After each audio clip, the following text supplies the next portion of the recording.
तो ABP news के घोषणा पत्र में आप सभी का स्वागत है और हम यूपी की राजधानी लखनऊ में हैं इस समय। और लखनऊ में इसलिए हैं क्योंकि यहां से जो लोकसभा चुनाव हैं उसकी वास्तविक दशा और दिशा तय हो रही है। और लखनऊ की जब हम बात करते हैं तो पूर्वांचल की बात करते हैं, वो बहुत ही अहम है। और जब पूर्वांचल की बात करते हैं तो कुछ उन सीटों की बात करते हैं जिन पर निगाह जो पीएम का संसदीय क्षेत्र है वहां से भी निगाह रहती, उतनी अहम सीटें हैं। और हमारे साथ में केंद्रीय मंत्री अनुप्रिया पटेल मौजूद हैं। वो दो लिहाज से बहुत महत्वपूर्ण हैं, केंद्र सरकार में मंत्री हैं, मोदी सरकार में।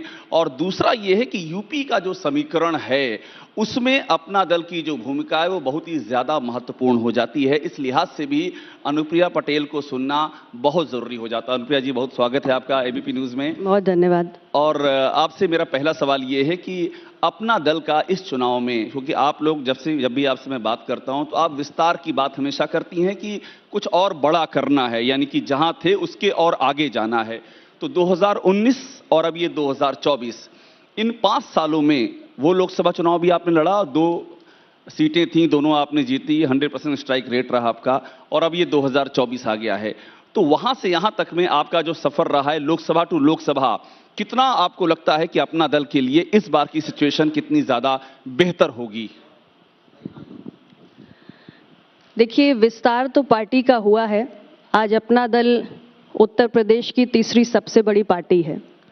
और अगर मैं अपने गठबंधन की बात करूं जो माननीय प्रधानमंत्री श्री नरेंद्र मोदी जी के नेतृत्व में चल रहा है, तो आप इस बार देखिएगा कि 2024 के लोकसभा चुनाव के जब परिणाम आएंगे तो जो प्रधानमंत्री जी ने नारा दिया है 400 पार, यानी बहुत बड़ा विस्तार आपको एनडीए का इस बार फिर देखने को मिलेगा।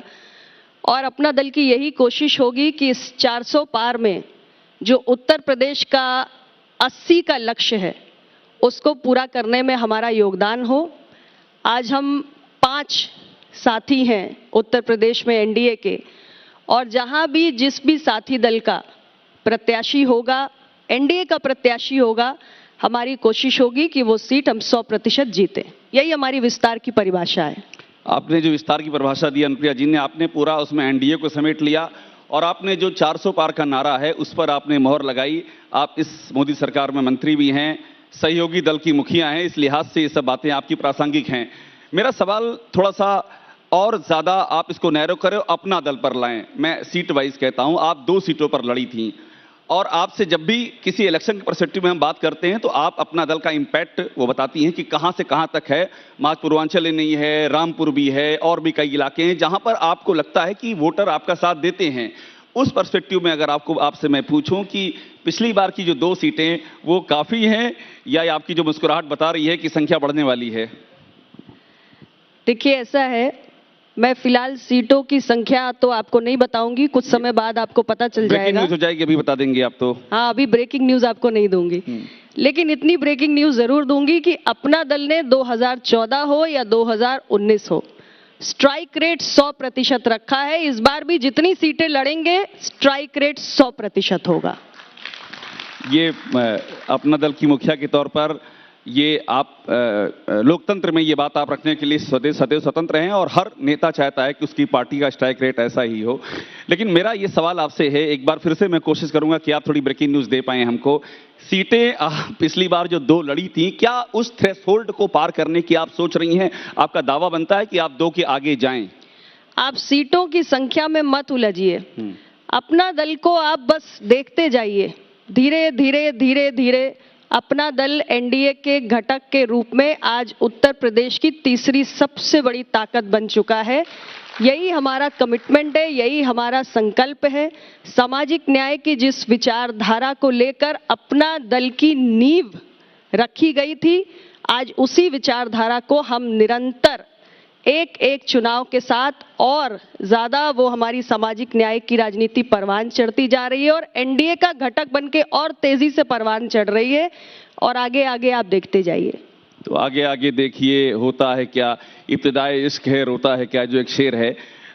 एक बात मुझे और बताइए अनुप्रिया जी कि अब चूंकि चुनाव एकदम नजदीक आ गया है, आपने चूंकि बात ही शुरू की कि पीएम मोदी का जो 400 पार है उसको पूरा करने में आप अपनी पूरी भूमिका निभाएंगी, लेकिन अपना दल के कुछ ऐसे भी इशू रहे हैं जो इशू कई बार विपक्ष की आवाज को भी उठाते हैं, जैसे पेपर लीक पर हुआ। मुझे अभी भी याद है कि जो पेपर लीक वाले जो परीक्षार्थी थे वो बाकायदा आए आपके बंगले में भी, उन्होंने वहां भी आवाज उठाई और आप लोगों ने आने दिया। ऐसा नहीं कहा कि हम घटक दल हैं तो आप यहां नहीं आ सकते हैं, ये आपने उठाया।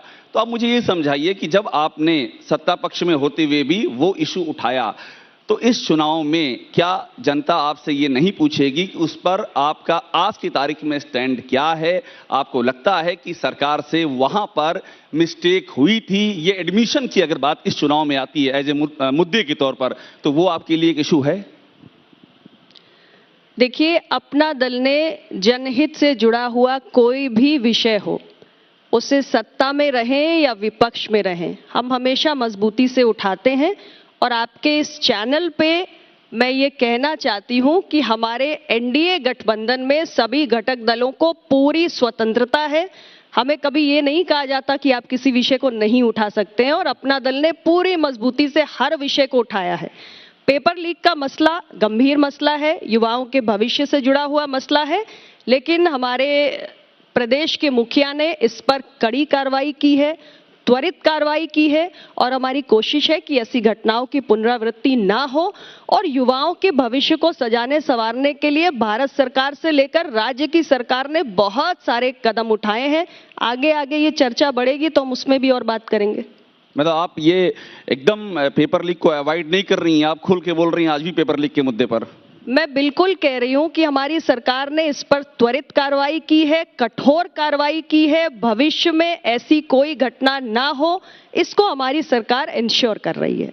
ठीक है, पेपर लीक पर आपने अपनी बात रखी। एक और मुद्दा है जिस पर आप अपनी बात रखती आई हैं, वो जाति जनगणना का मुद्दा। और ये मुद्दा मैं इसलिए आपके सामने रख रहा हूं क्योंकि अखिलेश यादव ने ये पीडीए की जो बात कही है और राहुल गांधी ने जो ओबीसी का इशू उठाया है, ये दोनों इशू ऐसे हैं जो कहीं ना कहीं से आपका ये जो अपना दल है इसके कोर में आते हैं। ओबीसी का इशू हो गया या पीडीए का इशू हो गया, तो आप आखिरकार इन दोनों ही नेताओं की जो कंसर्न है उसका आप किस तरह से जवाब देंगे कि आप उसको या आपका घटक दल उसको एड्रेस कर पा रहा है, एनडीए एड्रेस कर रहा है? ऐसा तो नहीं है कि वो उस फ्रंट पे आगे निकल गए हैं और आपके लिए सोचने वाली स्थिति है?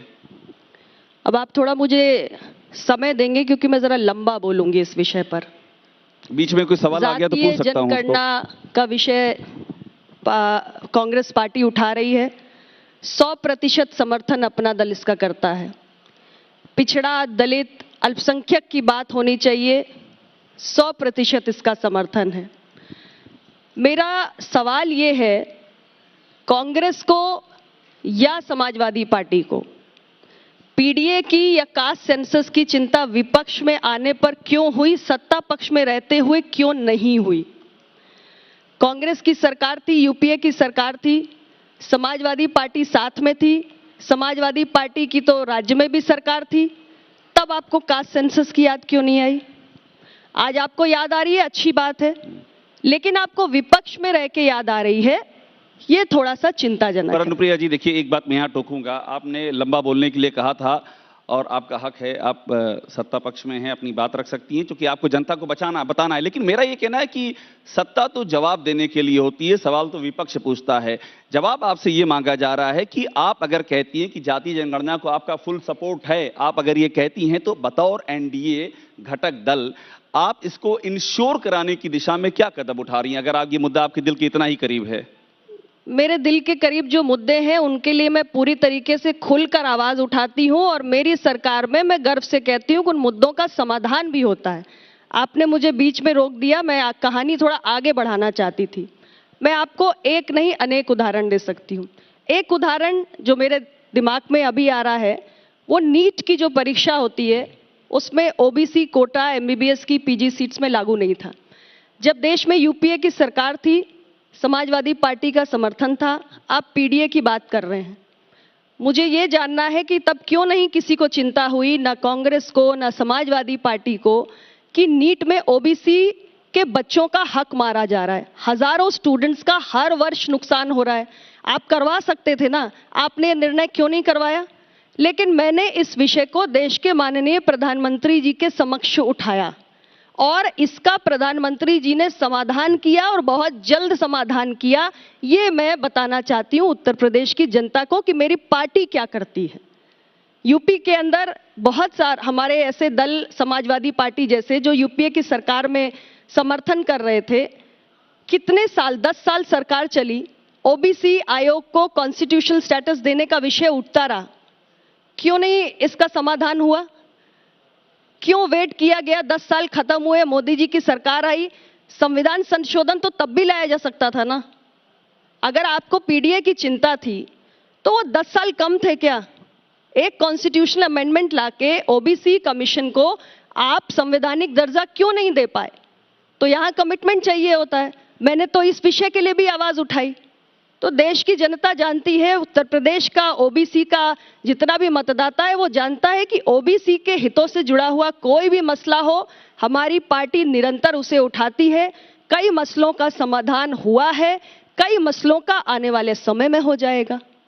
आपने एक बड़ा आश्वासन दे दिया, परोक्ष में ही दिया, लेकिन आपने ये कहा कि आने वाले समय में समाधान हो जाएगा।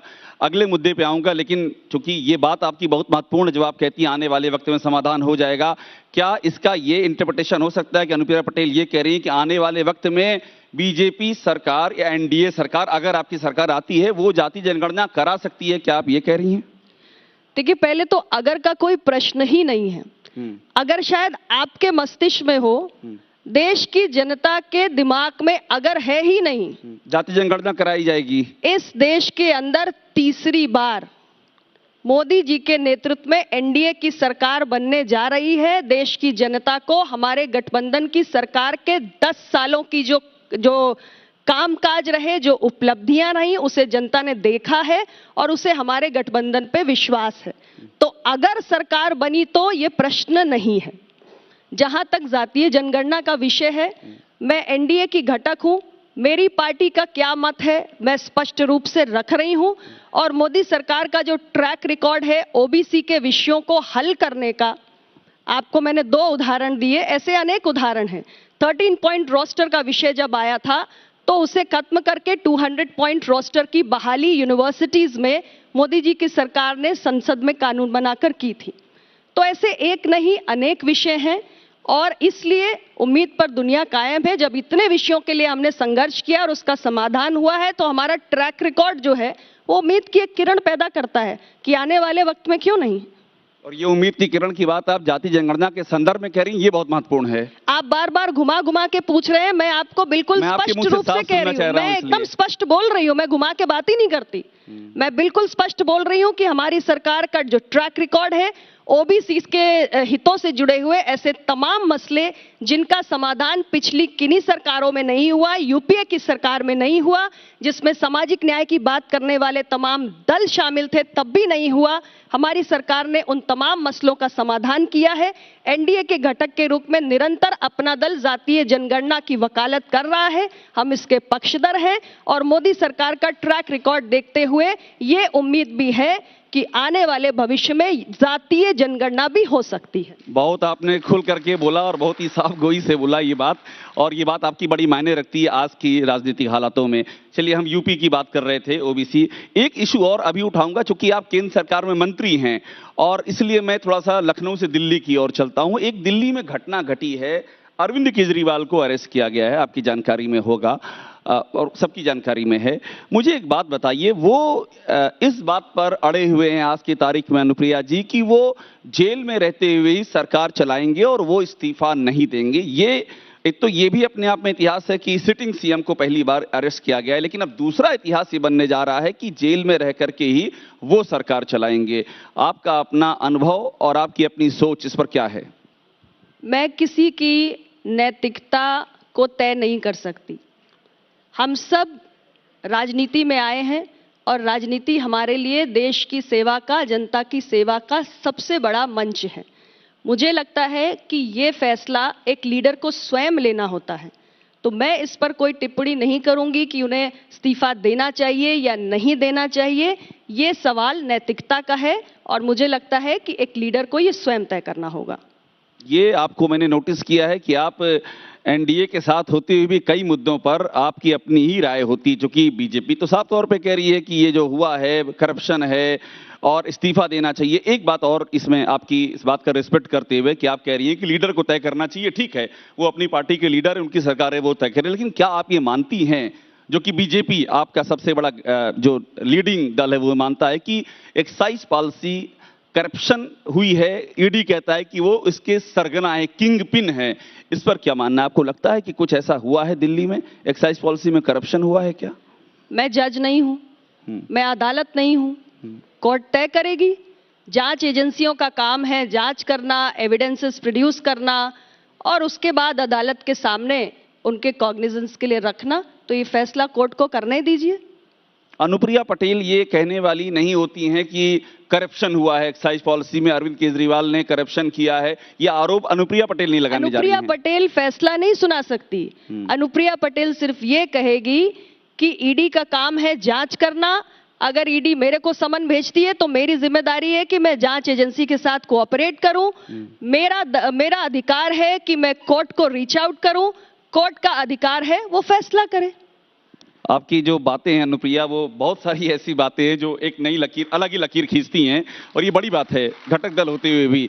मुझे एक बात बताइए, आपने अभी ईडी का जिक्र किया, तो आप एक सवाल ईडी पर भी कर लूं। ये जो विपक्ष कह रहा है कि ईडी चुन चुन करके विपक्ष के नेताओं को टारगेट कर रहा है, क्या आपको भी ऐसा पैटर्न दिख रहा है क्या? देखिए, मैंने पहले ही ये बात कही कि अगर जांच एजेंसी मुझे समन भेजती है और मुझे लगता है कि मैं निर्दोष हूं, तो मुझे पहले तो एजेंसी के साथ कोऑपरेट करना चाहिए, और दूसरा, मोदी सरकार अदालत से बड़ी नहीं है, मेरे पास एक रास्ता है ना कानून का, तो मुझे कोर्ट के पास जाना चाहिए और कोर्ट को तय करना चाहिए। अब विपक्ष आरोप लगा रहा है तो विपक्ष को कहना चाहिए कि कुछ तो कहेंगे ही, लेकिन अल्टीमेटली कोर्ट जो तय कर रहा है उसका ही महत्व है ना। तो मैं ये जानना चाहती हूं कि आखिर कोर्ट से राहत क्यों नहीं मिल रही है? कोर्ट से राहत नहीं मिल रही है तो दाल में कुछ काला है। ये आपने एक मुद्दा जो कोर्ट से राहत वाली बात उठाया है, ये मुद्दा यहाँ आप और बीजेपी एक प्लेटफॉर्म पर है। बहुत देर बाद मुझे एक प्लेटफॉर्म ऐसा मिला है जहां मैं आप दोनों लोगों को एक साथ देख रहा हूं, बीजेपी भी कह रही है। लेकिन आपने जब ये कहा कि मुझे सम्मान दिया जाता तो मैं कोऑपरेट करती, यहां यही सवाल है अनुप्रिया कि आपको सम्मान नहीं दिया जा रहा है, अजित पवार को अब नहीं दिया जा रहा है, ओम प्रकाश राजभर का कुछ नहीं, मतलब कहीं कोई इशू किसी भी घटक दल के हिस्से कुछ ईडी की कार्रवाई नहीं आ रही है, उनके हिस्से आ रही, ये सवाल उठ रहा है। हमारे पास कुछ मिलना चाहिए ना ईडी को, क्या मिलेगा? सामाजिक न्याय की राजनीति करने वाले छोटे से अपना दल के पास क्या मिलेगा? ईडी का स्वागत है, कुछ मिलना भी तो चाहिए। अब जहां मिलेगा वहीं तो जांच एजेंसी जाएगी ना। ईडी का स्वागत है आप कह रही हैं? भाई ईडी को जहां कुछ मिलेगा वहीं तो जाएगी। आपसे आखिरी सवाल, इसके पहले कि अभी से खत्म करना है, इसलिए आखिरी सवाल आपसे, लास्ट सवाल ले लूं आपसे मैं, कि आपकी सिस्टर अलग राह अपना रही हैं, अखिलेश यादव से अलग हो गई हैं, क्या आप चाहेंगी आप लोग फिर से एक हो जाएं? ऐसा कोई आपका ऐसा हो सकता है क्या? क्योंकि वो वहां से अलग हुई हैं, तो क्या आपके साथ आ सकती हैं? वो इंडिया ब्लॉक में है, उसमें कौन है कौन नहीं है, कौन अलग है कौन कहाँ है, मुझे इस पे कुछ टिप्पणी नहीं करनी। आप उन पे बारे में बात नहीं करना चाहती हैं? नहीं, मुझे उनके कहीं रहने या नहीं रहने पे कोई टिप्पणी नहीं करनी। मिर्जापुर में अगर आपके सामने उतारने जा रही हैं, उससे आपको दिक्कत नहीं होगी? देखिए, मिर्जापुर में 10 साल में मैंने बहुत काम किया है, मैं अपने काम के आधार पे वोट मांगती हूँ। मेरे जीवन का ये चौथा चुनाव होगा, और जिसको भी चुनाव लड़ना है सबका स्वागत है। लोकतंत्र में कोई कहीं से भी लड़ सकता है। अनुप्रिया पटेल अपने 10 सालों के कामकाज पे चुनाव लड़ने जाएगी। बहुत शुक्रिया अनुप्रिया जी हमसे बात करने के लिए। अनुप्रिया पटेल, केंद्रीय मंत्री, अपना दल की मुखिया, और एक बड़ी बात ये कह रही हैं कि लोकतंत्र में कोई कहीं से भी लड़ सकता है, इस सवाल पे एकदम क्लियर हैं। और एक अहम बात ये कह रही हैं कि मोदी सरकार का 400 पार का नारा है, उसको पूरा करने में पूरा सहयोग देंगी। ये भी सेम मिशन की यहां पर एक इसे कहते हैं प्रतिध्वनि दिखाई दे रही है। इस सेशन में फिलहाल इतना ही। एबीपी न्यूज पर खबरों का सिलसिला जारी रहेगा।